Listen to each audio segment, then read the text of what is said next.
What's going on, everybody? It's good to be back. Real Talk with Rich is back in the building one more again. Back from winter break. Been gone a minute. As you see, the beard is kind of filled out. I'm cosplaying as Power Man Timeless. Except I don't have the muscles. What's good, everybody? Good to be here, man. While I'm here walking in through the door, hadn't been here in a minute, you know what I'm saying? Let me take care of some housekeeping. Please like, share, and subscribe to the YouTube channel. And please, please, please, send a super chat. I've been gone a minute. I got expenses. So I should say Black Comic Lawyers has expenses. But I tell you, man, I am glad to be back. It has been an interesting time away from y'all. But before we get into the shenanigans, I want to say what's going on. Pericles, what's good with you? 1 in 100 podcast, salute. World at War Comics, thanks for coming. Eclectic Blurred, Niche, greetings. And the rest of y'all on the way in. Please, Brooklyn, what's good with you, bro? How about the Astros? Anyway, yeah, so it's been a minute, guys. So what I want to do is not belabor the point or delay the time. We got a dope show to get to. But I do want to catch up on some stuff because, like I said, I've been gone. I've been gone since like mid-December. So it's literally been 2 months since your boy's been in his chair. And I got to say, man, I have missed y'all. But I needed to take a break. Life be lifing. And, you know, I am a student and all kinds of stuff is going on with me, with my family. And all good, though. Let me just say that. It's all good. So, yeah, you know what I'm saying? I'm going to be honest with y'all. Tonight, I didn't really want to do a show because I'm under the weather. I did a lot of peopling yesterday. We'll get to that later on. But yeah, I was out in the public, you know, and you know, to know me is to know that, one, I don't really do a lot of peopling, even though I'm a preacher and people is kind of like, I'm in the people business. But you know, I am someone who, when 45 was in the White House, 47 is there now, but when 45 was doing his thing, one of the things I did like was social distancing. You know, I've been practicing social distancing since I was in the 2nd grade. So I was good. I was good with it. But, you know, yesterday, though, I was just out and about, did a lot of things yesterday, and I would almost say did too much. So, you know, I'm feeling a little bit under the weather. So if I sneeze a little bit, if I sound a little muffled or whatever, please understand that, you know, your boy, you know, he been out here in these streets, you know what I'm saying, trying to survive COVID, trying to survive the bird flu, trying to survive 47, trying to survive the internet 2025. That's all I can say. It's been a lot going on, y'all. It has been a lot going on. So first, I don't see my man in here yet, but I want to congratulate the Washington Commanders on a dope season. They had a great season. Want to congratulate the Detroit Lions for having a dope season this year, of course. But I want to celebrate and salute the Houston Texans for having a dope season as well. But those teams, they had to watch the Super Bowl just like me. And I want to send out my congratulations to the Philadelphia Eagles for beating the brakes off the Kansas City Chiefs. And I want to salute my man, Jalen Hurts, Texas guy, grew up, played football in Channelview, which is about 100 miles from Houston. So, you know, let me tell you honest, I'm gonna be honest with you. Houston people, we claim everybody within a 100-mile radius of the city. So Houston's on, by way of Channelview, Jalen Hurts, Super Bowl MVP, black man doing his thing. Happy to see him get a ring, you know what I'm saying? And so the Philadelphia Eagles, they showed up, showed out. And yeah, man, so I like this picture here, but it's the next picture that Derek is going to pull up that I think is the picture. That's the picture. My man's first he got the Jordans on. Let's just stop and look at the Philadelphia green Jordans. Okay, he's got the J's on. He's chilling, blowing cigar smoke, got the Super Bowl trophy in his hands. Iconic. Yes. That's my man's. That's my man's. You know what I'm saying? It gets no better than that, bruh. It gets no better than that. That's what the hard work, that's what eating right, that's what, putting up with people and they stuff, doing what you need to do to get you to the biggest stage in the world, the Super Bowl. That gets you that. So salute to Jalen Hurts and the Philadelphia Eagles. And let me just say something about the real MVPs of the Super Bowl. The Philadelphia Eagles defensive line are really the MVPs of the Super Bowl because they had Patrick Mahomes.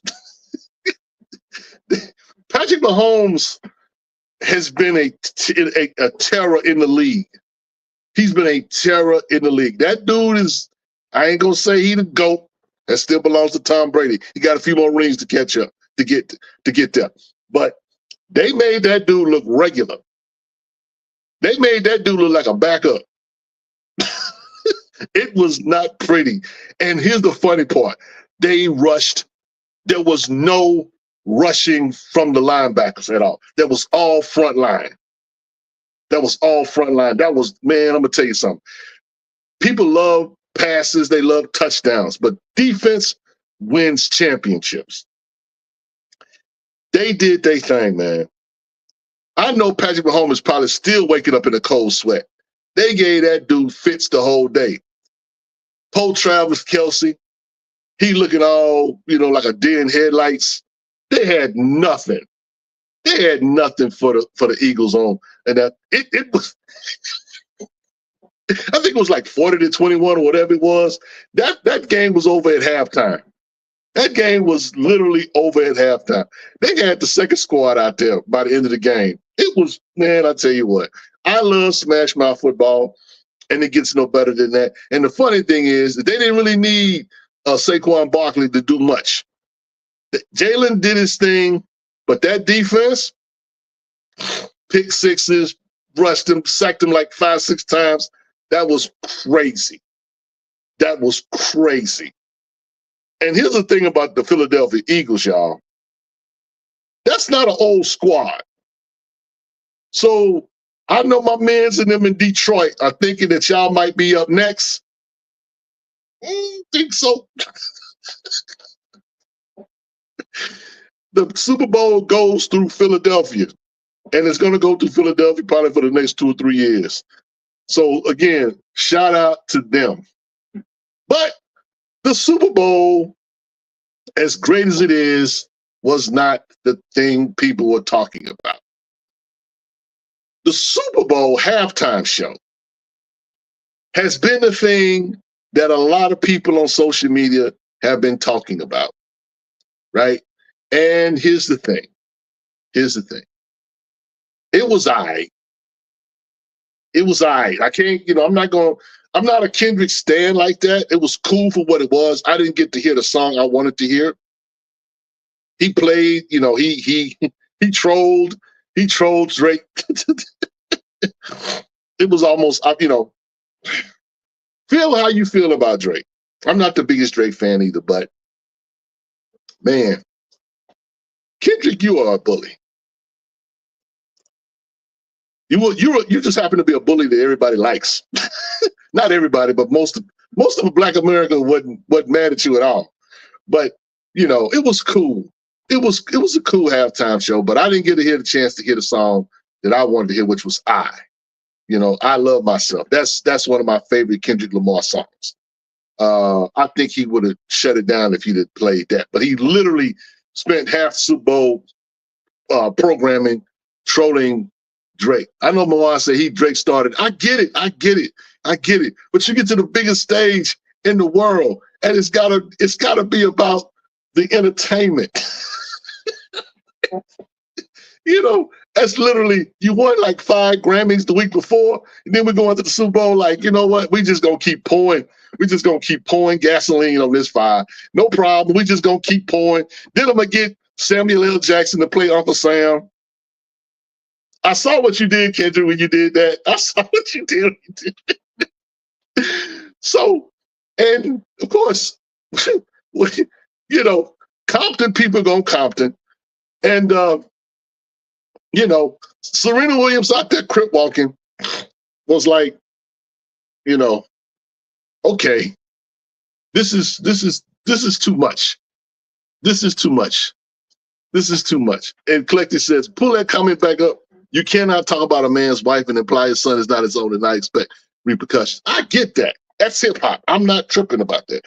But this again is the biggest stage in the world. And you could have literally, and it's just me, but I'm like, I'm saying, you could have really rocked the house. And he did. Don't get it twisted. But the energy could have been a whole lot better. I'll say that. It wasn't the best halftime show. I know the internet has been running around. Internet's been running around decoding this whole thing, and it's a PlayStation game and all that. And let me just say something to Black America. Black America, we don't need codes. We don't need that. That wasn't really for us. It really wasn't. You know what I'm saying? I mean, you could say it was speaking truth to power, whatever. Oh, we get it. You know what I'm saying? Look, we've been playing this game with white America for 500 years. So I'm like this. You want to impress me, Jay-Z and the brass out there, you want to impress me? Go get Public Enemy. Go get a real pro-Black conscious group to go out there and do that. Because just a few years ago, everybody was on Kendrick Lamar's neck for not being conscious. Now all of a sudden, y'all got this nigga out here acting like he Martin Luther King, Malcolm X. I remember people were getting on his case because he wouldn't say nothing about the Black Lives Matter movement and all that. Now all of a sudden, he the black savior. That what we doing? That what we doing? Got folk on the internet acting like that was the greatest show that they had ever seen in their life. Like, no. You want to impress me? Go get Public Enemy. You want to really impress me? Go get Public Enemy. And while you in the Bay Area, go grab Paris. Go grab Paris. See, I come from, and I'm on my old man stuff right now. You see, I got the beard rocking. I remember when hip hop was conscious, for real. Y'all didn't see nothing. That wasn't. If you were impressed by that, I feel sorry for you. And clearly, you're from this generation, because as a 57-year-old man that has watched hip hop evolve and grow and do all the things and thrive or whatever, it was all right. I saw somebody bullying a guy. That's what I saw. That's what I saw. And it's not to say that it wasn't creative. It wasn't. It was. But I'm saying I wasn't impressed. Maybe you guys were, but I wasn't. You want to impress me, Jay-Z? You got Boots to stop kneeling on behalf of Kaepernick. You bring in Dre, had Snoop Crip walking at the Super Bowl. Now you give us Kendrick. Okay, why don't you do real old Stu and go get Public Enemy? Let me see Chuck D on the biggest stage. Let me see him play or sing Fight the Power. Black Steel in the Hour of Chaos. But I literally saw people just jumping up and down over this, like y'all saw something amazing.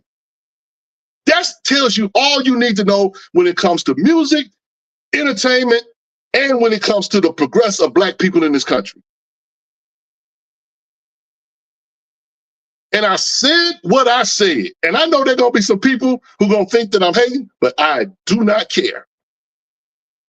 Because y'all have not done nothing. Y'all haven't. I grew up with real hip hop.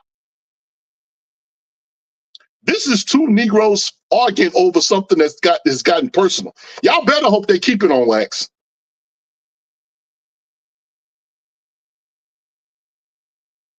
So anyway, so yeah, shout out to the Super Bowl and Kendrick doing this thing. I just, it could have been better. I'm just saying. I'm just saying. I mean, it was cool for what it was. People had a lot to say about it. Everybody didn't like it or whatever. And I'm talking like I didn't like it. It was cool for what it was. But was I really impressed, blown away, and that kind of thing? Nah. He said, stop hating. I ain't hating. I could, now trust me, Moan, if I was hating for real, I could really I could really roast that performance. But I'm not. It was cool for what it was. But, again, I ain't impressed. They said sure beats Lil Wayne headline the Super Bowl. Well, you know what? They were in New Orleans. I'd have been okay with that. Bring out the whole Hot Boys crew. You in New Orleans. I'm not tripping. I'm just saying. My man Paul says none of those conscious arts will be approved by the NFL and the city of New Orleans. Kendrick was expected to do a mainstream show and snuck in multiple messages with his Grammy Award-winning song. I get it. I understand it. But still, in my opinion, the song that he probably could have done that would have had everybody cheering and all that, he didn't even do. But that's just me. And that's coming from not the biggest Kendrick Lamar fan, but I just know that I is one of the dopest songs ever. Ever, ever, ever. Kendrick is very, very talented. He's very, very talented. I'm not hating on that dude. That dude has got some bars. There's no question about that. But I just feel like, you're on that stage or whatever. If you did a song like I Love Myself, talking about black love, what we really need, not this division. See, Moan, you really trying to take me there. I told you I could really roast this if I want to. As if Drake didn't make all of these Negroes money that's been dissing him. We ain't gonna talk about that though.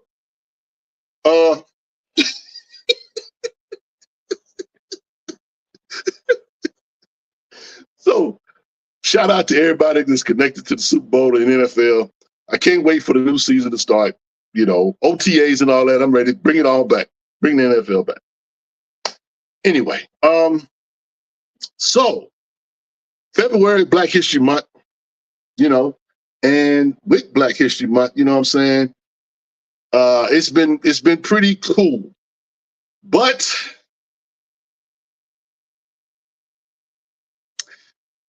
living in North Texas, it's one of the weirdest places in Texas. The weather is very, very bipolar. It could be 40 degrees at 12 o'clock, and it could be 7 degrees at 7 o'clock. You can literally go from 4 seasons in one day living out here. But I don't think no one was prepared for the trade that went down in the NBA. If you've been under a rock and if you don't love basketball, this is going to pass you by. Luka Doncic, who got the Dallas Mavericks to the finals last year, finds himself on the trading block to the Lakers for Anthony Davis. Luka is 25. Anthony Davis is like 32. Anthony Davis is a talented, skilled ball player. But he's not 25. So you trade a guy in his prime, a superstar. Say what you will about him being lazy, being out of shape or whatever. All that dude shows up and ball. Now, there are times when, he's 25. I mean, he's going to do what mid-25-year-old kids do. Not take everything serious, not, still trying to find his way, that kind of thing. It is what it is. But you don't trade a superstar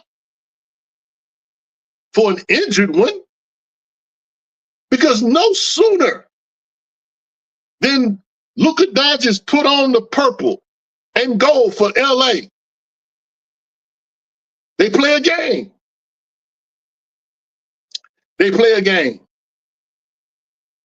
And Anthony Davis comes to town and he plays maybe 1-2 games and he's now out for an unforeseeable time. Ladies and gentlemen, Dallas has a new superhero in town, or should I say supervillain. I want y'all to meet Mr. Glass. Because this dude, when he's healthy, he's amazing. But he spends more time not playing ball than playing basketball. I don't like the NBA because a lot of these guys on load management, he said, y'all wrong for that.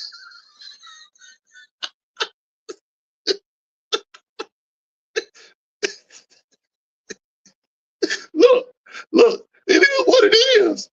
Look, it is what it is. You trade the future.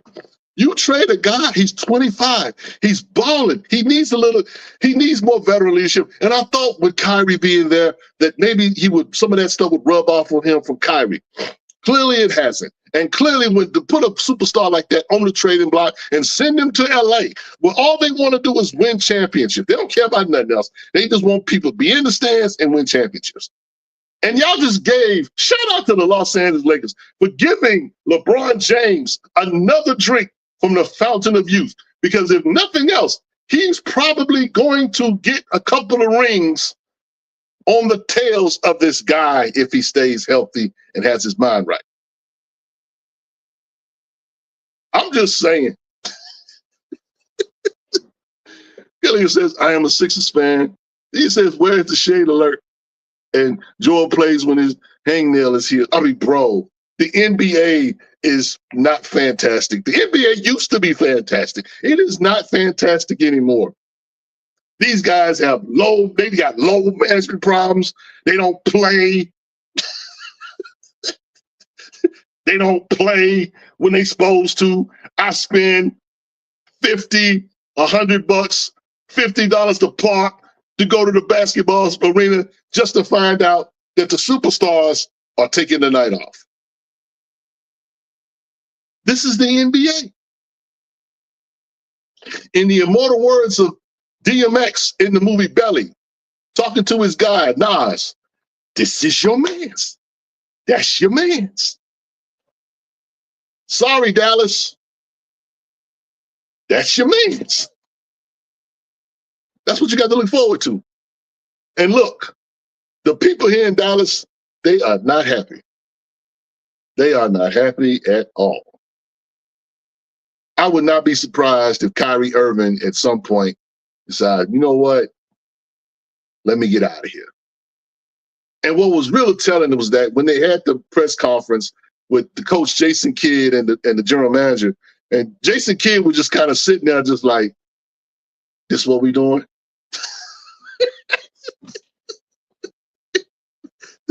But again, the word got out that Luka does too much stuff off the court, that he's not disciplined. And it is what it is. Guy's 25. He's 25, okay? Most 25-year-olds don't know nothing. This is the athlete. It is what it is. But, hey. So shout out to the Los Angeles Lakers. Y'all won on that deal, on that trade. The Lakers said that happened to me when I went to a Sixers Cavs games and Joel and Paul George sat out, but at least I got to see Spider play. And again, it's been a couple years since I been to a Rockets game. I took my dad. Last time I went to see the Rockets play was a couple years ago, where my dad was able to still, get around. He can't do that anymore, unfortunately. But one of the things I wanted to do, and one of the things I love to do with my dad was go to Rocket games, because my dad took me to a fair share of Rocket games when I was a kid. And we love basketball. But I have not been in love with basketball in the last several years, to be honest with you. So somebody put up a point about, it's just a 3-point contest. And as much as I dig James Harden or whatever, but, he could never get us over the hump. That team that he was playing with Chris Paul. They should have beat the Golden State Warriors that year and went to the finals. But it did happen. But I hadn't been to a NBA game in a number of years. The last time I went, I took my dad to go see the Rockets play the Timberwolves, and that was it. You know what I'm saying? So the NBA is what the NBA is now. Shout out to Steph Curry. He changed the game. Everybody and their mama now, they like to hit threes. You got big 6 foot, 7 foot guys, standing behind the 3-point arc, just shooting threes. You know what I'm saying? And the interior game is gone. But it is what it is. But again, I'm old school. Maybe the game, and I heard I was watching Bill Burr do a podcast with Julian Edelman, and he was talking about sometimes you can grow out of something, and as a fan, you can grow out of basketball the way it's played. You can grow out of football the way it's played. The NBA. Let me say something to the NFL. Y'all better fix y'all defense problem. Y'all really do, because it's defenses that win championships. Y'all better fix that. Y'all can't just, you can't call a personal foul on a quarterback if he slides late. Y'all got to stop that. I'm convinced that the Kansas City Chiefs won a couple of games, one against my Houston Texans, matter of fact, where he got calls that he shouldn't have gotten. Now, in the Super Bowl, could none of that help him? So, but yeah. So shout out to the NBA. So anyway, so with that said, guys, we have a couple of dope interviews getting ready to come up. Upcoming this Wednesday, okay? Shadow Cabinet issue 4 is going to be out, and we have an all-star stellar cast with us. We're talking about Dennis Cowan, talking about Joe Illich, among others, that will be in the building to talk about Shadow Cabinet and Milestone Universe. That's this Wednesday night.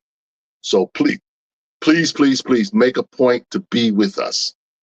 Go to our YouTube channel and make sure you hit the bell to get the notifications when this goes live. You don't want to miss it. Okay. Not only that, but on Thursday night, Stormwatch continues with Moreva Alodeli. And so you guys want to see that interview as well. This Storm book has been very good. We got to give Moreva his props. He's done a fantastic job and probably is not going to get the love that he deserves. But this by far is the best Storm series I have ever read. He deserves his props. Y'all give that man his props. He's done his thing on this book. And hopefully it will continue on and on and on. So yeah. As we get ready to come to a commercial break, I want to talk about one little tidbit.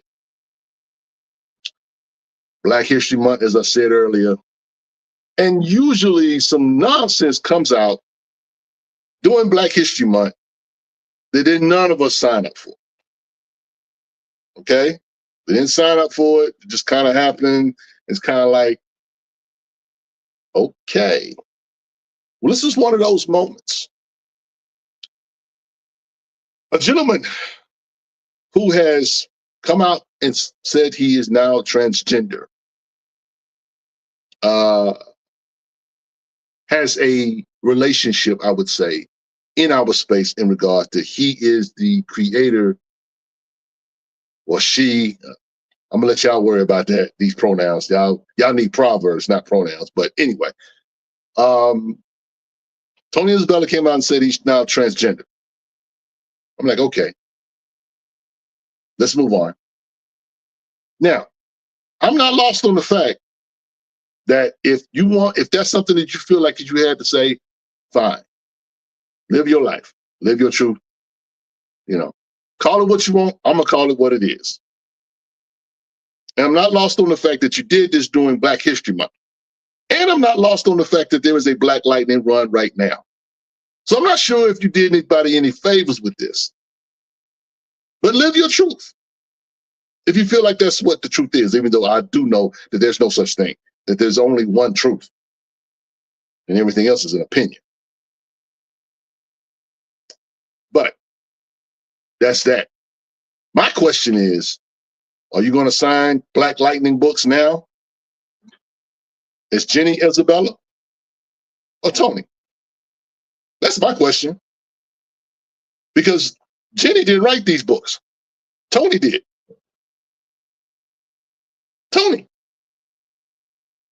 So are we going all the way in or are we not? What are we doing? That's not my problem. That's your problem.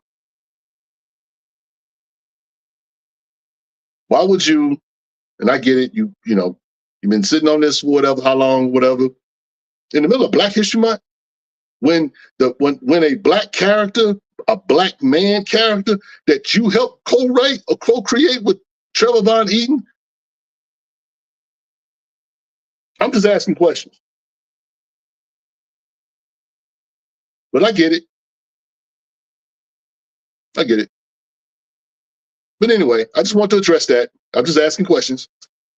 Just want to know, are you signing these books now? Because I have a slab that you signed, and you signed it, Tony Isabella. Are you now signing your books, Jenny? I'm just asking questions. But anyway, Derek, let's go to commercial break. When we come back, we're going to talk about low-hanging fruit. Yeah, and while we're talking about low-hanging fruit or whatever, I want everybody to know out here that you are a Black comic lord. And if you buy Black books that celebrate Black characters and Black creators, you are a Black comic lord. And we want to share with you tonight that you're not alone, that there are others that are Black comic lords as well. We'll be back in a minute. Everybody, my name is Dennis Cowan, and I'm a Black comic lord.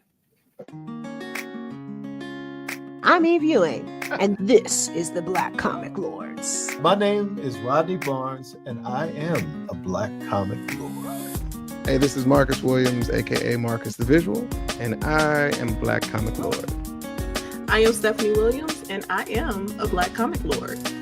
Shout out to the Black comic lords for having me on the show, and also for being true believers in every aspect of comic books and nerd culture. My name is Blur Without Fear, and I'm a Black comic lord. I am Jeffrey Thorne, and I am a Black comic lord. Black comic lords for life. Let's go. BCL for life, baby. My name is Joe Illage, and I'm a Black comic lord. Yo, Black comic lords. My name is Lonzo Starr, and I am a Black comic lord. You dig? Hey, y'all know it's me. This is OMG, and this is Black comic lords. Hey, what's up, guys? My name is Newton Lillavois, and I'm a Black comic lord. Yep. Let me read this, and I'm a Black comic lord. My name is Muriwaya Dele, and I'm a Black comic lord. Hi, I'm Dotun Akonde, and I'm a Black comic lord. My name is Roosevelt Pitt Jr., owner of Amara Entertainment LLC, and I'm proud to say I am a Black comic lord. I'm Tony Cottrell of Advent Comics, and I'm a Black comic lord. I am Professor John Jennings, and I'm a Black comics lord. I am Todd Johnson, and I am a Black comic lord, and it's all about the comics. My name is Greg Burnham, and I am a Black comic lord. All right, I'm David Crownson, and I'm a Black comic lord. Hello, this is Larry Fuller, creator of Evan, with a shout out to the fine folks at Black Comic Lords. Keep up the good work. Hello, I am Sherilyn Eaton. I am a writer, and I am also a Black comic lord. I'm Larry Stromer, and I'm a Black comic lord. Black comic lords.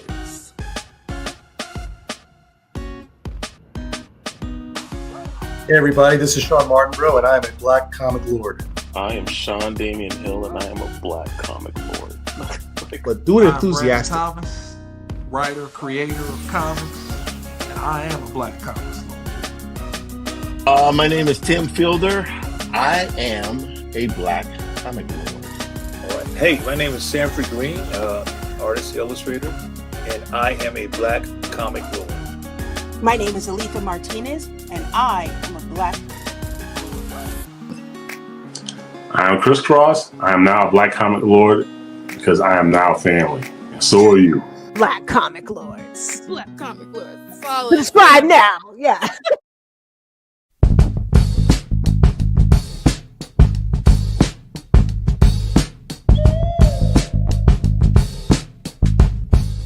Dear Mr. Billy Graham, I know this letter is late, but you know what they say, better late than never. And I'm writing to you because I know you'll never read this or hear this. It's a measure of therapy for me, I guess. Wondering how you never get mentioned when you are really only one of the few worth mentioning. After all, I don't think Sam and Dave had you in mind, but without question, you are a soul man. How else can you explain how a man can draw tears so well if he never shed any tears of his own? Yes, and I hear music, especially drums, when I see jungle action panels. And when I see Luke Cage panels, I hear the jukebox blaring out horns in the after hours joint. I guess I'm trying to say, Mr. Graham, that I dig your style, and you deserve to be celebrated like the heroes you drew. And like I said, you won't see or hear this, but I'm gonna say it anyway. Thank you, Mr. Billy Graham. You are a Black History legend. Respectfully, the Black Comic Lords. If you like this video, please like, share, and subscribe to our YouTube channel. Until next time, peace. Yes, I am a Black Comic Lord. Gotta say it with your chest. But anyway, before we go on any further, please put some respect on my likes. Don't cost you nothing, just hit the like button. Take some time while you're here to hit the like button. If you're not going to give a super chat, we need money. We can't run this thing with duct tape and prayers anymore. We need cash. Not coins, but the one that folds to keep this train going. But anyway, please like the video, okay? Take some time, hit the like button. Just please, please, please, please, don't cost you nothing. Put some respect on the like. Share the video. Tell a hater, tell a friend, I don't know. Yeah, but we need that. We need that. So we get to our first segment of the show, Low Hanging Fruit. That's a segment of our show where we talk about the news and things of that nature. And our first news article is a Screen Rant article. I hate to say it, but the newest Green Lantern is a mistake for a very tragic reason. A new character has joined the Green Lantern Corps, but I am convinced that her addition to the DC lore is a bad idea. As excited as I have been for the Corps' long-awaited return, the inclusion of Ellie, John Stewart's sister, will only cause problems down the road for Green Lantern. An otherwise promising start of the Green Lantern's new era. Ellie stands out in a glaring issue that needs to be addressed. Green Lantern is being written by Jeremy Adams and Morgan Hampton, who we have interviewed on this channel. Fernando Pizarro, Claire Albert, and Afrif Caranto, who are the artists and letters. The Corps are back and better than ever, and John Stewart's sister has joined the ranks of the Green Lanterns, except it isn't really her. In reality, his sister died long ago, but this version of Ellie is a construct that John created with his power ring. I don't want to spoil this, but in essence, you know, John Stewart went through some stuff. He's processing grief. Part of his processing grief is creating a construct from his ring of his little sister. I was having a discussion with my wife recently, and we were talking about, you know, grief. Everybody grieves differently, right? And some things may be problematic on how we grieve. for some of us. But who can really tell you how to process grief? It's like ocean. You're swimming in the ocean, and there are times when the waves will overtake you, and there are times you got to learn how to swim. But grief is different for everybody. And so in this particular instance or whatever, John is having this situation with his little sister. And so she's a part of the Green Lantern Corps now. Now, why homie got a problem with it, I really can't say. I don't want to read the whole article except to say that, part of John Stewart's story arc is him processing his grief. Some of the other Lanterns have tried to come to him and talk to him about it. But I would just simply say that understand that, when we lose people, how we grieve with them, it's not the same for everybody. When someone dies in a car accident, there are people who sometimes go and visit the site of the accident, sometimes weekly, monthly, sometimes even daily. I know a particular street where I see a lady, and sometimes she has a son with her at this one particular spot, and they're there like almost every other day. Grief is something else. We can't process it. The same. It is what it is. Now, here's the thing about that. I don't know how this guy feels about what they did in the movie, well, not the movie, but the series WandaVision, where she could create this construct of having children, right? No one really had an issue with that she did that, even though that was just, probably shouldn't have did it, whatever, but she did it because people, when they have pain, they do different things out of pain. So I'm looking forward to reading this. You know what I'm saying? I have no issue with Ellie. I think she's a beautiful little chocolate drop. John, that's his little sister. He misses her. And so this ring construct, it's not her. It's just a construct of his thoughts. This is something of his doing. And so maybe that's the problem or whatever. But at the same time, as strong as John Stewart is, and as dope of a leader as he is, he's still a human being. He's still a human being.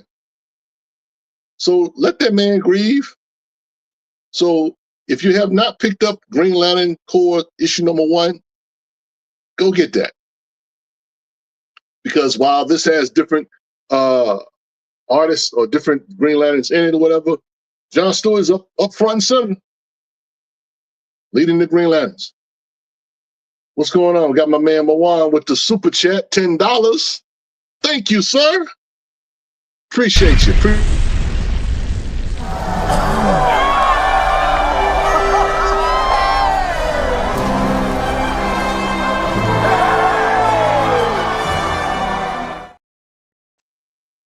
Bring up Eclectic's comment one more time.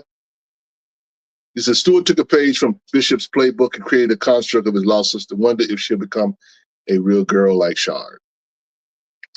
Well, I don't know if that's going to happen, but I know that either way, that's a hard thing, because what if she dies and now she's left to grieve him? She can't do what he's done.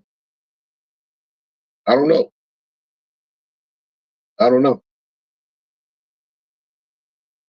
Damon Watson said, "What's up, black man? What's up, peoples? What's going on, Damon? Good to see you, sir."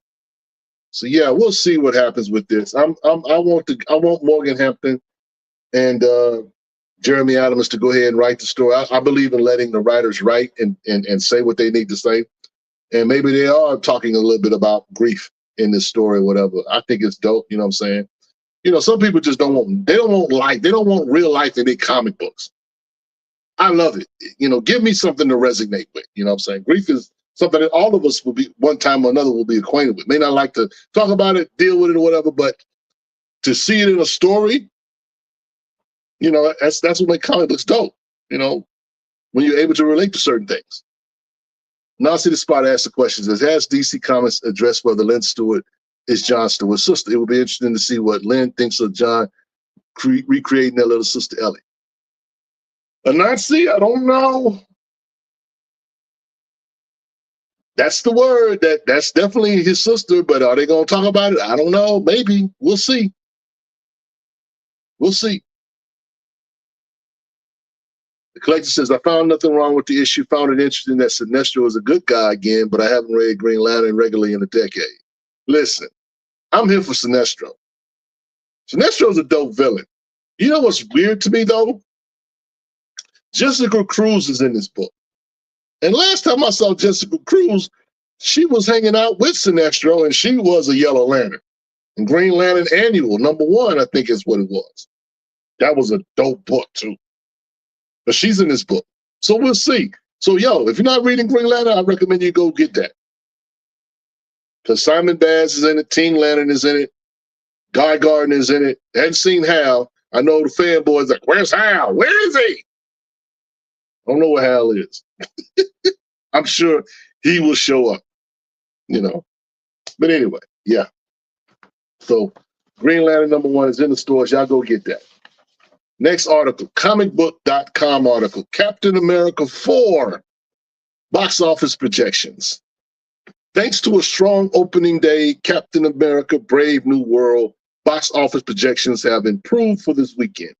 According to Deadline, the latest installment of the Marvel Cinematic Universe is estimated to gross $40 million domestically in its first day, setting the stage for a debut of anywhere between $95 to $109 million over the extended 4-day weekend, or President's Day.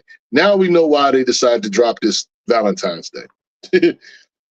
The outlet notes that Disney is being more conservative in its own projections, estimating that Brave New World will bring in 90 to 96 million. Either result will be the highest box office opening of 2025 so far. And while the numbers haven't shifted dramatically in one direction or another, Captain America Brave New World box office projections have fluctuated recently. Ahead of the film's debut this weekend, estimates had pegged it for $80 to $85 million weekend in its first 3 days and $95 million for the President's Day weekend. Those figures were slightly lower than the initial projection that came out in January. Brave New World brought in about $12 million domestically for preview screenings on Thursday, February the 13th. Brave New World, however, did not benefit from enthusiastic word of mouth as reviews for the film were mixed. Rotten Tomatoes score was actually one of the lowest in long history of the MCU, with some people feeling that the storytelling fell flat despite its strong performances from its principal cast. That reception may have had some impact on ticket sales. Well. I went to see Captain America Brave New World, and I enjoyed it. I gotta say, I still gonna call my man's Cap Falcon, but I'm okay with him being Captain America. I think his performance in this movie kind of solidified that he can be Cap. He doesn't have to try too hard. I think, though, in my humble opinion, and this is just my opinion, because of all the rewrites and stuff or whatever, this movie could have been an episodic show. You can kind of see how they pieced it together and that kind of. There were places where it was pieced together. But even in its piecing together different parts or whatever, and one glaring omission that I'm not going to talk about, but you can kind of tell that, you know what I'm saying, they were on the struggle bus for one time with this movie. But the movie was a solid 7 out of 10. It was a good MCU movie. I enjoyed C. Cole. What's good? What's good, bro? I'm going to talk about C. Cole in a minute. So the movie itself, I enjoyed it for what it was. I didn't go into it with a whole lot of expectations or whatever. I just wanted it to be a strong film. I love the interaction of Isaiah Bradley with Sam Wilson. I think Isaiah's presence gave Anthony Mackie as Captain America a little bit more credibility, if that makes any sense. I enjoyed their interaction. because that's kind of how it is with older men, older black men and younger black men, where you can kind of like play with one another, take guidance, encouragement from one another. That was pretty strong for this movie. That might not resonate with the fanboys, but I think that it definitely resonated with the brothers.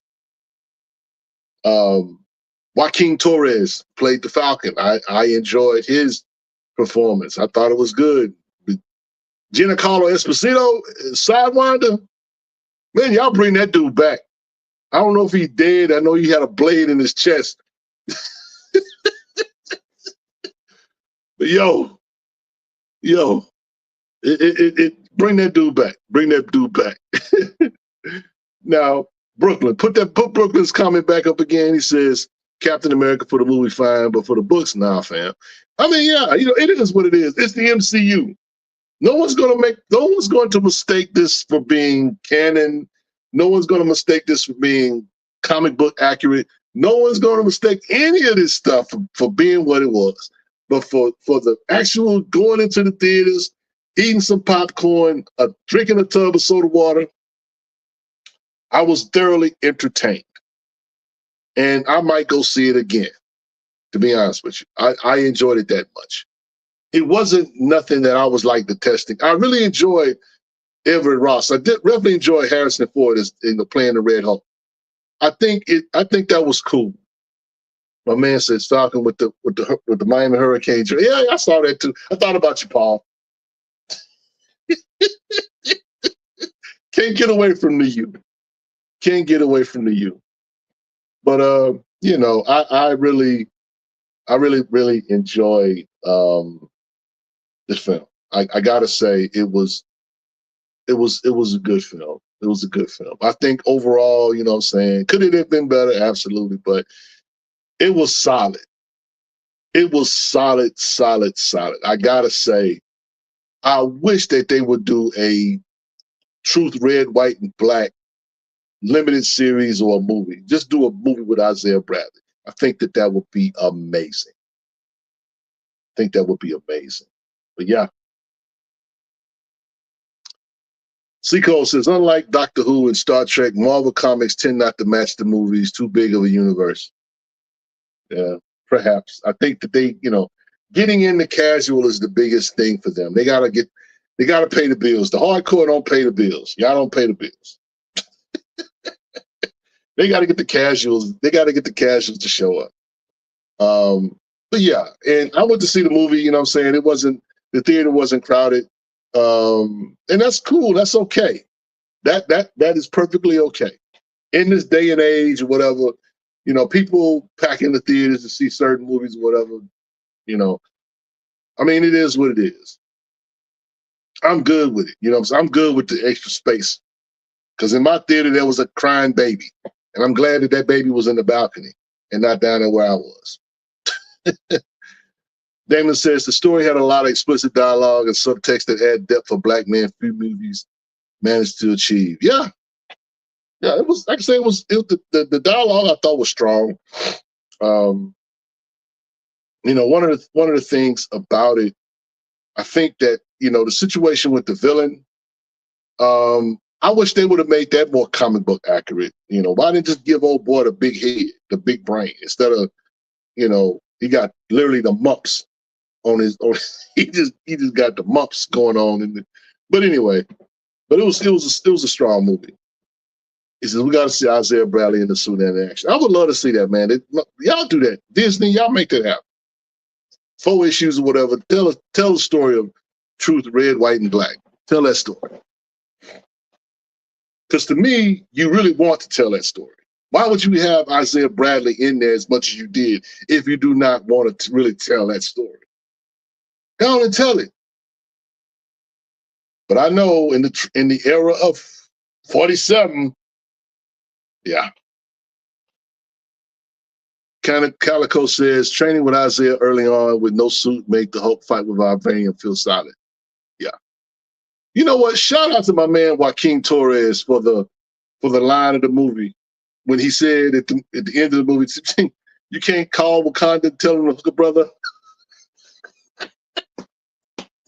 They say I thought that's the most Miami thing you was ever said. I just thought that was cool. And again, they keep mentioning Wakanda, and Sam's wings were amazing in this movie. But shout out to the Red Hulk. He played the Hulk. I gotta say, he hulked out for real, for real. He tore that boy's wings off his. Man, that could have been brutal. They could have been really. They didn't get it was a PG-13 rating, but if they really wanted to do something gross, they could have. Man, that'd have been almost Bane-like with Batman tearing that wing off, man. But that was dope, man. I enjoyed it, man. I enjoyed it for what it was. Damon says, I've been rewatching Band of Brothers in the Pacific. I'd love to see Truth as a series, especially since black men are always excluded from the World War II movies and documentaries. Absolutely. I'll be here for that. I will be here for that. Shout out to all the artists out there, man. There's a lot of meat on the bone when it comes to Westerns, when it comes to World War II or Army movies, whatever, or that whole genre, man. When it comes to soldiers and that kind of thing. I think that people could do some significant work in that area. Because you're right, Damon, those stories don't get told. Collective Blur says the first season focused on Isaiah Bradley. The second season can be about Josiah X. And maybe season 3 can be about Eli Bradley. There's room for that. But the question is, in Trump's era, will they do that? That's the question. I mean, to me, Disney ought to go balls out, but I don't know if they're going to do that. I just do not know if they're going to do that. But yeah. So anyway, let's move right along. So one of the things that came out this past weekend, I have been looking forward to seeing since I first saw the first clip, was a documentary on Sly Stone. And Sly and the Family Stone. Sly Lives, aka The Burden of Black Genius. Questlove from The Roots did this documentary, and I gotta say it was pretty amazing. Pretty amazing. Pretty amazing. Look, I am a Sly Stone fan. Sly and the Family Stone created some of the dopest music ever. Ever. You do not have Prince without Sly Stone. You do not have a whole lot of artists without this dude here. Sylvester Stewart, aka Sly Stone, was an amazing guy. Yes, I did see it, bro. Very, very, very, very, very, very, very good, sobering movie or documentary about an artist who suffered.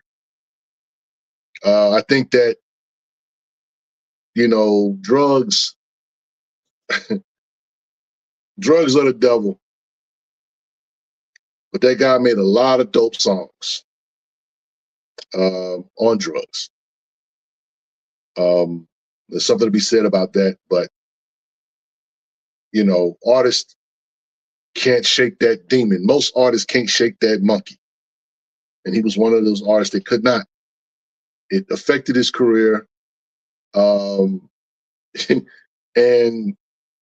the music that he did make and the time that he made it, phenomenal.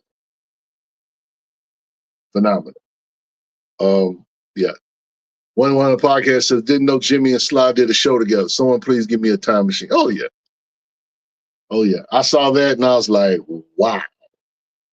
I mean, this dude is I would say, the prototype to funk. I mean, this is the guy. I know everybody loves James Brown. And James gets his love and James gets this dude here? Man. Yeah. Catalog is timeless, amazing, range is incredible. And the funny thing is, as he got deeper into his music and and into his drug addiction, he became more introspective. And people, for whatever reason, felt like that was a bad thing. It was like, wow.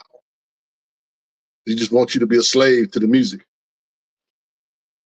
And OG, that first clip when the lady says he threw it all away, did you see his face? Wow, she didn't have to go there with him. Oh yeah. But this is what music or the media will do when you've had some falls in your life or when you've had some demons in your life. This is the kind of stuff that they do. I thought that was very unfortunate, unfair. But Sly took it on the chin. He took it on the chin and he kept talking to her. He could have ended the interview right then. But I think part of him, he understands that there's some parts I didn't do right or whatever. But and he was probably high at the time. He was doing that interview. But, you know, it takes nothing away from his genius. And, you know, them having Andre 3000 and George Clinton in the documentary, most of all the band members, Larry Graham. A lot of people don't know that Larry Graham was the guy that you know, originated that bass stomping with the fingers. That belongs to Larry Graham. This guy covers a lot of history, man. But if you have not seen this documentary, go to Hulu and check this documentary. It was amazing. It was amazing. I enjoyed every bit of it. So yeah. Shout out to Sly Stone.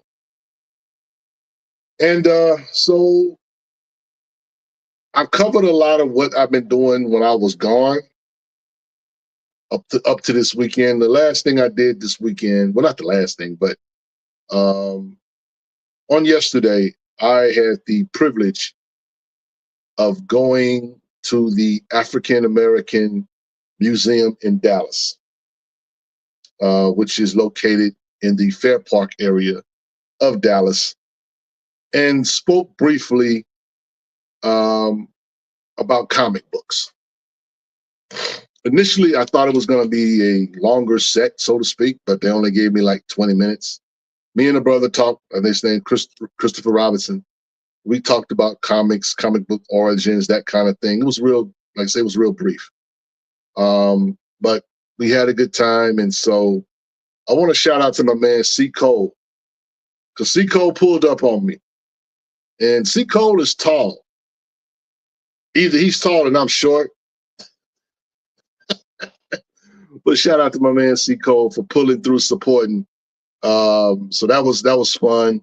Got a chance to make some connections with some people outside of the event itself. You know, he said, "Yeah, it was real brief. Yeah, they only gave us 20 minutes, bro."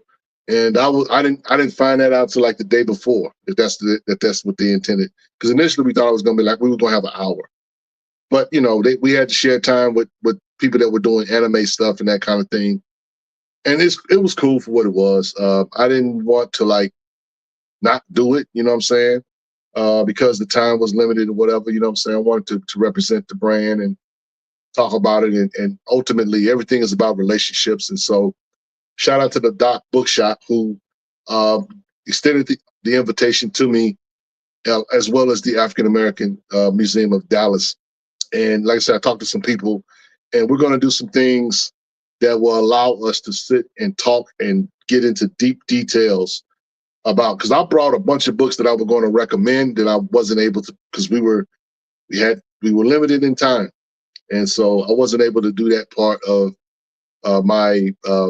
Being there, because I was there for a discussion, but I just didn't know it was going to be as brief as it was. But one thing I wanted to do, if nothing else, was to make some connections, and I did. I talked to some people with the library in Dallas, and of course the people at the Doc Bookshop. So we're going to probably be doing something locally here in Dallas and Fort Worth area real soon. I'll let you guys know when that takes place, but you know.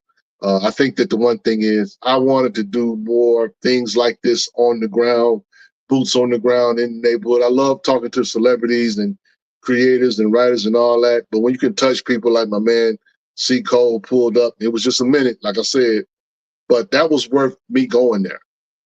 And that was an hour drive from my house.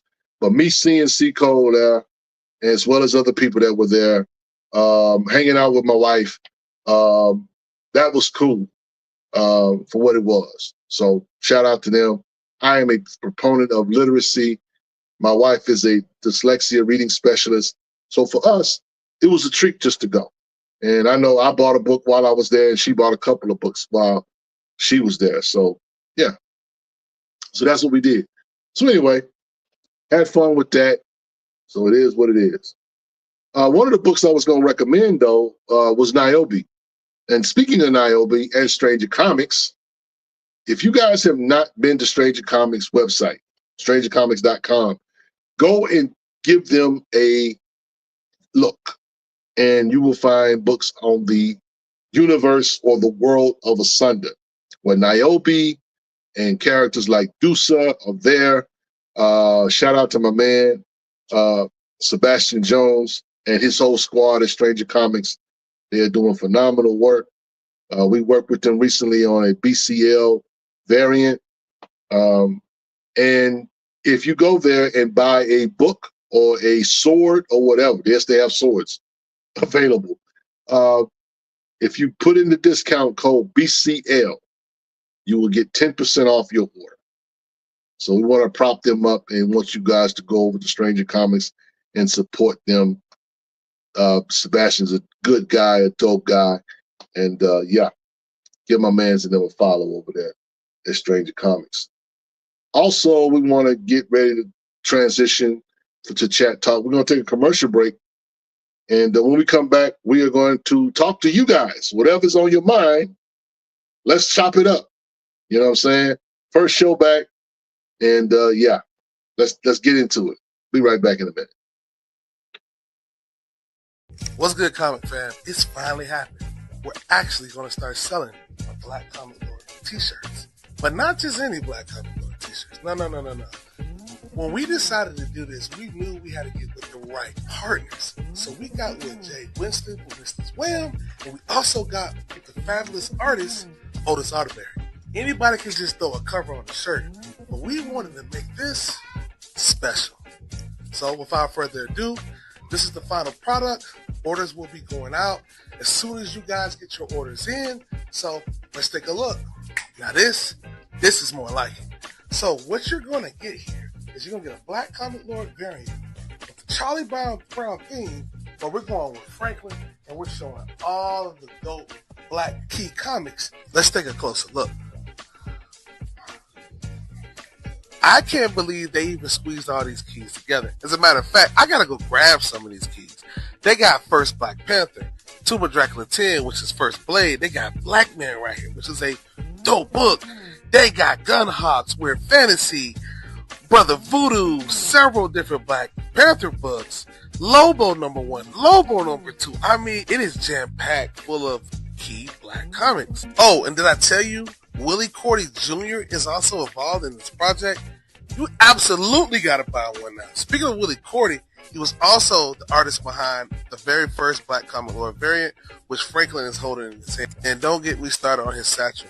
Man, I need that bag. We might have to negotiate a deal for a bag. Get your orders in now. Oh yeah, I'll leave the website to where you guys can order in the description and also in the headline. Make sure y'all go pick one up. Black Comic Lords, baby. Yes, Black Comic Lords. Y'all, please support the channel. Go get a t-shirt, get a hoodie. That helps the brand grow and do things like attend cons, buy better equipment, things of that nature. Maintain our website, because again, we're using softwares and things of that nature that cost us money. And so we want to kind of give you guys something dope to wear and rock. And Winston's Wham, matter of fact, did this hoodie right here. This is a one-on-one. You can't get this, but you can get that Franklin shirt that Herschel was just talking about. So please support BCL. We need your support. So it's Chat Talk. And that's where I talk to you guys, and we just talk about whatever. So ask me anything. If I don't know, I will tell you I don't know. But if I do, or if I got a thought on it, I will spill it. My man Damon says, have you ever worked on a collaboration between STEM and comics for the public? Have not. Not saying that I won't. I think STEM is dope. You know what I'm saying? I guess we have to be approached with the right situation for it to make sense. But no, we hadn't done that yet. Black comic lords, we're flexible. We're flexible. I mean, one of the things that, you know, when I went and did that with the African American Museum, I'm gonna be honest with you. I'll share this. My wife was excited. I really wasn't necessarily excited, but she was more excited than I was.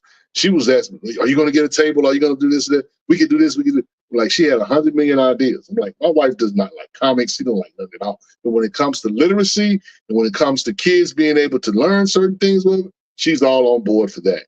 So when it comes to things like STEM, which are important for our community, and comic books, that's an amazing thing. We need more of that. Tony Todd, shout out, rest in peace to the king, Tony Todd. He did a comic book called Focus that dealt with kids that had autism, that were autistic. That was one of the things he did before he passed. And so there's always room for new things or whatever, but of course it's all about, you know, time, you know, structure, resources, all that. I'm on board for it. If any of you comic creators out there want to do something around STEM, literacy, hit us up. You know, I might be the only one. I'm not gonna say I'm the only one. We got a lawyer on our team, we got a coach on our team, and we got an IT guy on the team, and a preacher on the team. So I know we can do some magic, okay? Between the four of us, we can make some things happen. So yeah, that's what's up. So what's going on? C-Cole, what you got? It's OG, did you get the Sanford Green t-shirt from Walmart? I did an illustration of Sam Cap. I did not, be honest with you, hadn't been on my mind. I know that that was a big thing about, are we going to boycott? I ain't boycotting nothing. I'm not. Call me what you want, say what you want. I ain't boycotting nothing. I'm gonna tell you why. One, Black folks work too hard to get their brands into Target and all these stores for y'all to get upset because white folks or white women done lost their place or done lost their jobs. Or for veterans, because here's the thing. When it comes to DEI, anybody talking about this stuff, but the number one benefactors of DEI were white women. Veterans, Asians, you know who's last on that list? Black people. But y'all want to be crash test dummies for the people that don't even think about you when it comes to their stuff. Now you got folk on the internet asking Black folks, please support us. Please march with us. Protest with us. When y'all been giving us your backside to kiss all this time? What part of the game is that? So no, I'm not boycotting nothing.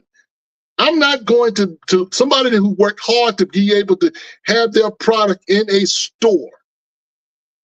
Sanford Green, dope artist. He has a t-shirt in Walmart. I don't care what Roland Martin says. That no-neck Negro need to go somewhere and hide. Black folk work hard or whatever to get in these places, whatever. And all of a sudden, he's the same boot that was talking about protests and when Cap was kneeling, he was protesting against the NFL. How long that last? So no, we're not doing that. Y'all go ahead. Y'all go ahead. Y'all stop going to Walmart. Y'all stop going to Target. Y'all stop going this, that, and third.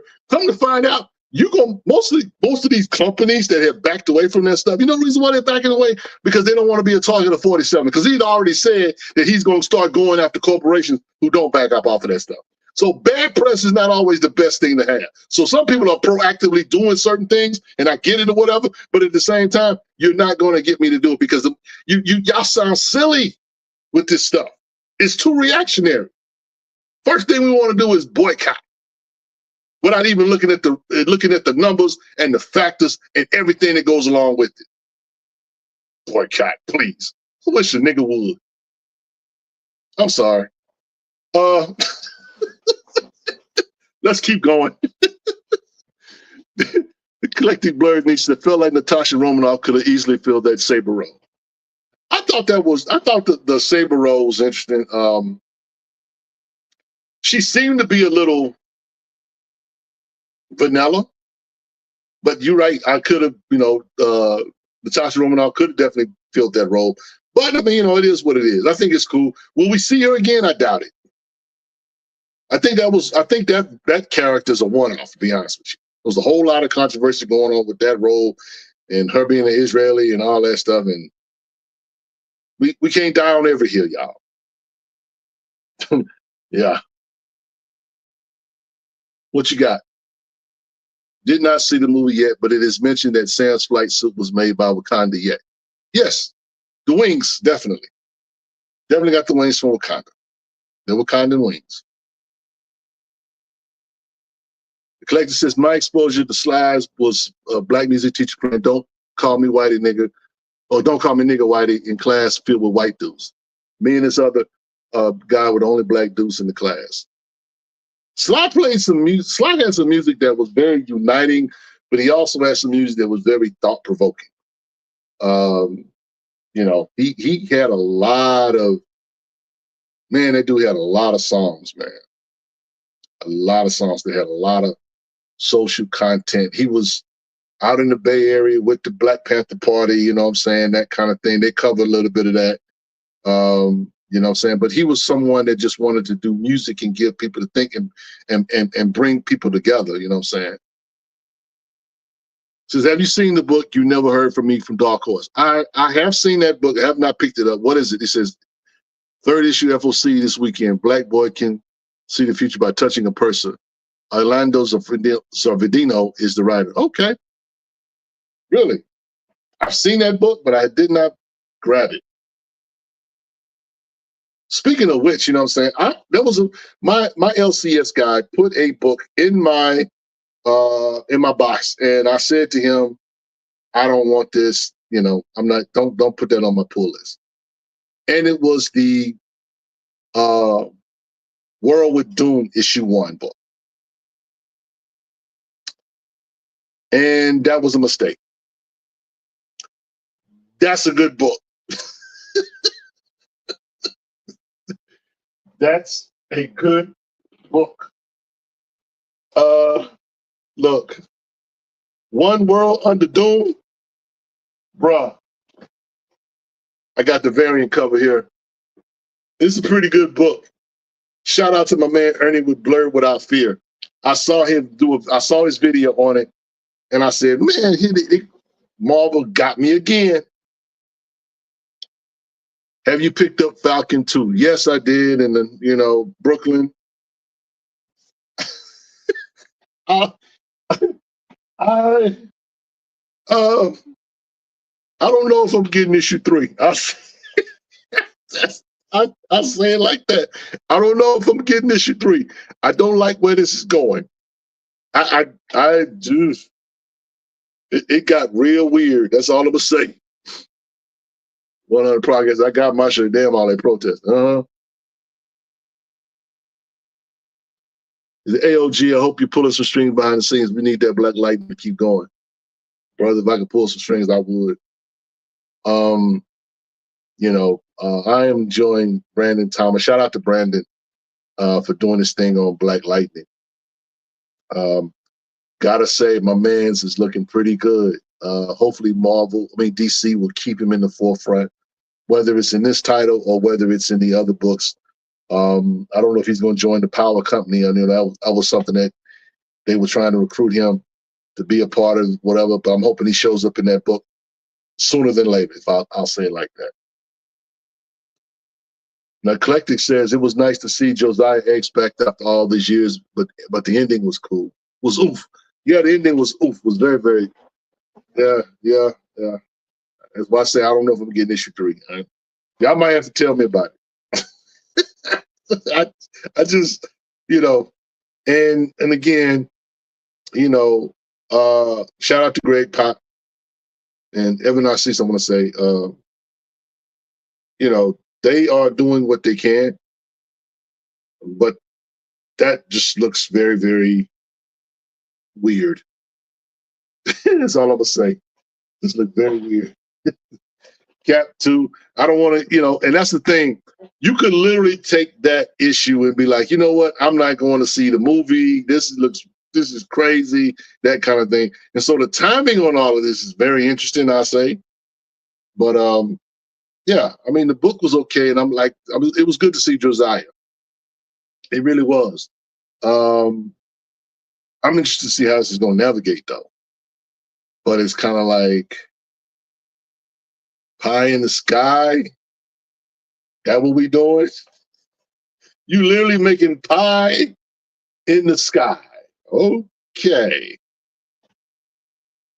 Yeah. What else we got, y'all? What is the name of Sanford Green shirt? I can't find it on the Walmart website.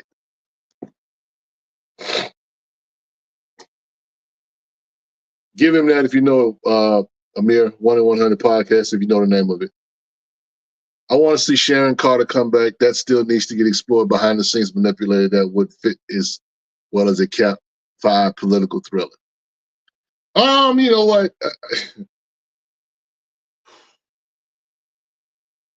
That's probably going to happen. Because where is she after Falcon and the Winter Soldier? What kind of happened? Because she's kind of like still there. I don't know. We'll see. We'll see. And Marvel, I think, is kind of put out that they're keeping Sam Wilson as Cap. So he's going to be Cap. He's going to be the leader of the Avengers. So y'all do with that what y'all want. Because they put Sam in the sunken place. I want to see how they get him out. Yeah, well, Damon, you come back and you holler at me when the next issue come out and let me know. Like I said, I don't know if I'm getting that third issue. I don't know. I just do not know. I don't believe in boycotting, but when you play in my face, I ain't gotta scream boycott. I just won't buy your book. So yeah. What else we got, guys? What else we got? It was, like I say, this past week has been some cool stuff came out. The Absolute Batman, the Absolute Superman stuff. The Batman book is going crazy again. I'll say it like that. Batman had to cut the wings off a plane.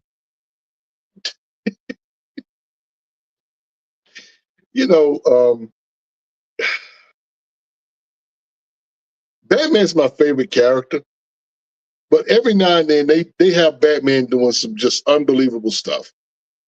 And so in the latest issue of Batman, that's Batman 157, Batman is on top of a plane and he's trying to prevent the plane from hitting some buildings.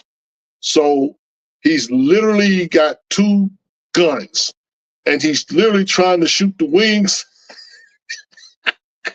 He's literally shooting the wings off this plane so it won't hit these buildings. And I just looked at that and I was just like, you know what? They be taking Batman too far. Shout out to them, but it'd be crazy. It'd be crazy, man. Yeah, Batman shooting wings off a plane is insane. Yeah, first he's got guns in his hand. Batman does. That's the Grim Knight. That's not the Dark Knight. But he's literally shooting these wings off this plane, and I'm just like, bruh, y'all do it too much. But that's what happens when you are a loyalist. We do black characters and black comic book stuff here. And so the stuff that goes on in regular comics, quote unquote, or the mainstream comics, or the dominant society comics, or white people comics, as we like to say, it is hilarious. It is hilarious, man. But yeah.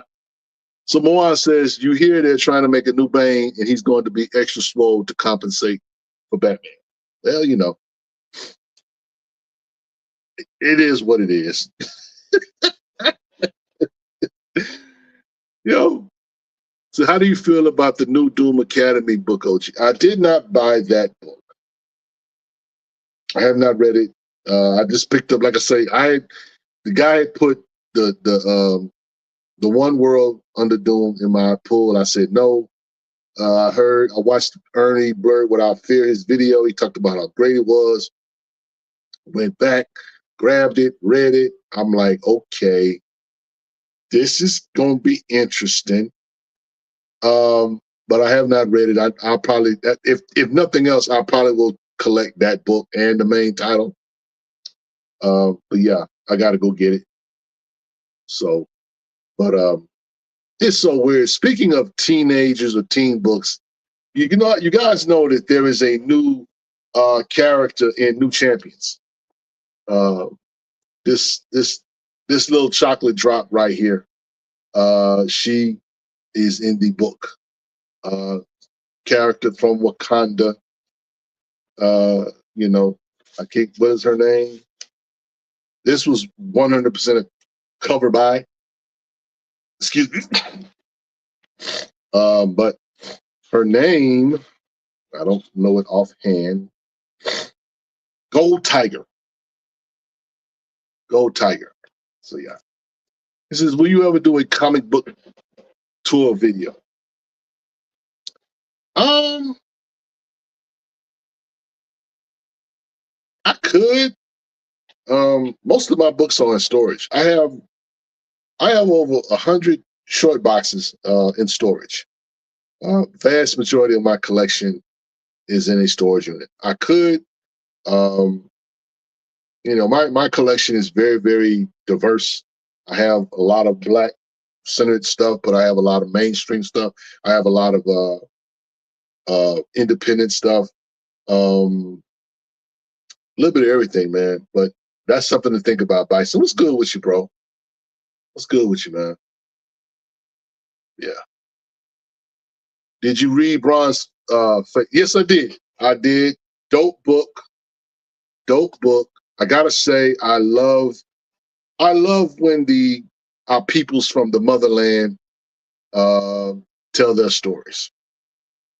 I dig it. I really dig it. I think it's dope. It gives us, those of us that are in the diaspora, or those of us that are here in North America, a light into the culture and the mindset and the stories of the people of the motherland.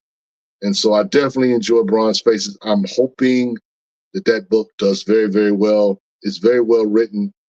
And again, it's one of those things where most of these guys just need opportunity.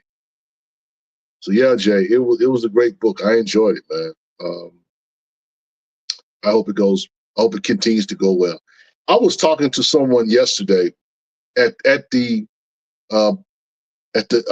African American Read-In at the museum, and they were talking about Anansi boys. And we were talking, and this sister, she didn't know at the time, but I informed her that they killed Anansi boys because of what's going on with Neil Gaiman, which is unfortunate. That is a book I feel like they should have tried to find a way to get around that foolishness and kept that book going. But they had to kill it. He said that icon figure slowed down. I figured it would be. Shout out to all of y'all. Get a late pass. DC, you should have been at Milestone figure out. Wait till they do a real static, not static shock, but a real static or hardware action figure, especially hardware. That's gonna sell out too.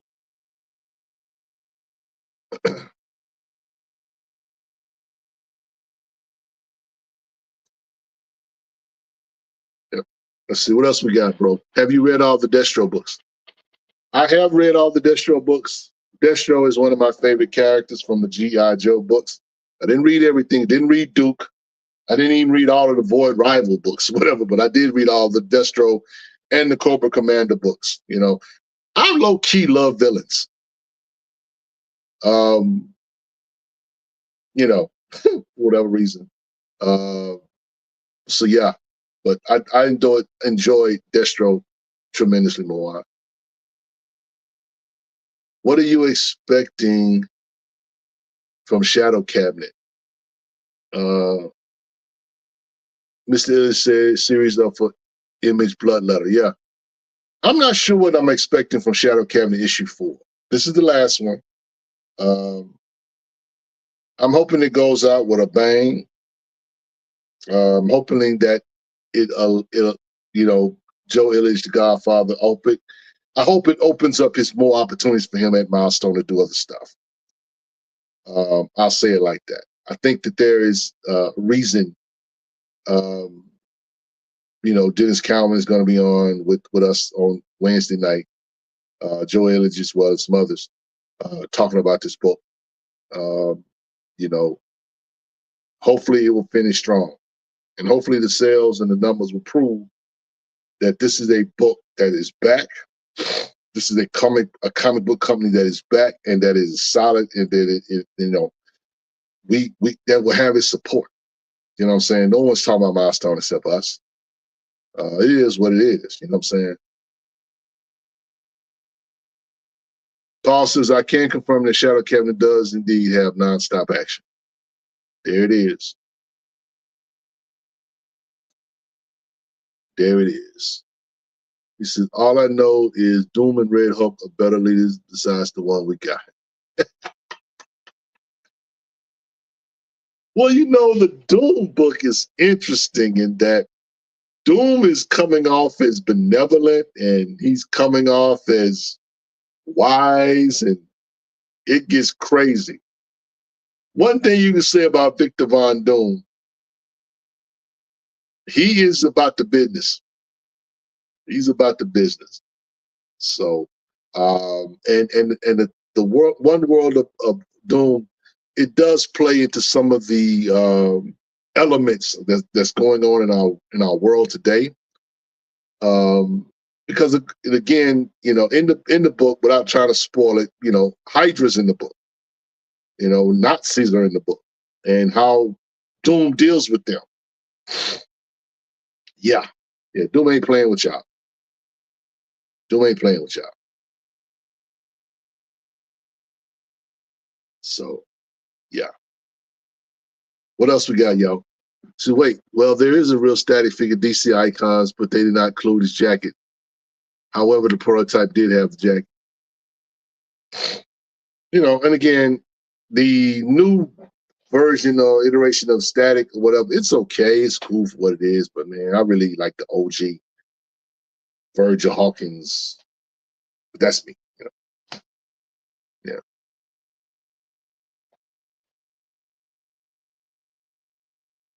The Doom did shut down Professor X about Wolverine. Mm-hmm. The T-Rex variant is wild. Look, the fact that there is a T-Rex running around with the mind of Doom is scary.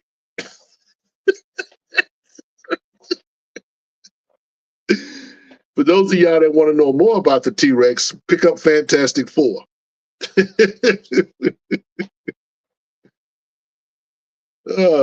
Bloodletter Image Comics early thoughts. I have not seen I don't know if the Bloodletter book is out yet. I don't think it is. But I am looking forward to reading it for sure when it does come out. I am definitely going to pick it up. But I'm not sure when it comes out. I know we were getting notices from Joe Illich that it was going to be coming out, you know, but not afterwards or when exactly when. But yeah. And that new lady from Rat City 10 looks like Wanda Fitzgerald. Well, you know what's interesting, Jay? I dropped Rat City. I thought that Rat City became convoluted for me for whatever reason. It was just kind of like, it's okay, but the story seems to be, in my humble opinion, very slow. Too slow, to be honest with you. But I did drop Rat City. Maybe I go pick it back up or whatever, or just go check out issue 10.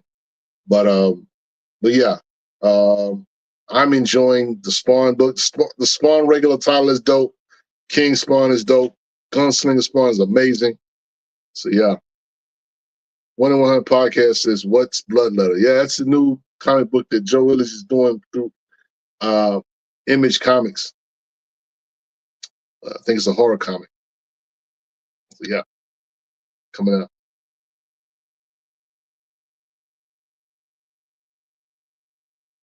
What else we got, guys? Moon Knight, Fish the Khonshu issue 5 was pretty good as well. And so, digging that. I have not watched the neighborhood friendly Spider-Man or whatever, you know what I'm saying? People talk about, Norman Osborn is a brother because he got the waves or whatever. I'm just curious, is this a 90s type version of the story? Because waves are not really in like that. I'm just asking.